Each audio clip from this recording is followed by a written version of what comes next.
শুক্রবারে দুরুদ পাঠ ছাড়াও আরো একটা আমল আছে ভাই, যে আমলের সওয়াব পৃথিবীতে অন্য যে কোনো আমলের চাইতে বেশি।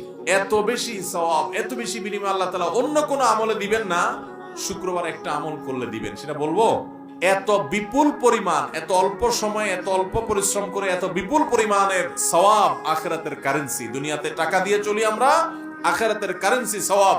এত বিপুল পরিমাণ সওয়াব পাওয়া যাবে, অন্য আরেকটা আমল পাওয়া যায় না।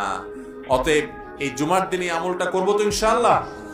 এটা যদি কেউ করতে পারে, নবী করিম সাল্লাল্লাহু আলাইহি সাল্লাম বলেছেন, ওই ব্যক্তিকে, এই যে মসজিদে বাসা থেকে ঘর থেকে হেঁটে গেল, প্রতিটা কদম, যতগুলো স্টেপ সে নিবে, যতগুলো কদম সে ফেলবে, এই প্রতি কদমের বিনিময়ে, এক এক কদমের বিনিময়ে 1 বছর নফল রোজা রাখলে এবং তাহাজ্জুদ পড়লে যে পরিমাণ সওয়াব পাইতো সে পরিমাণ সওয়াব পাওয়া যাবে।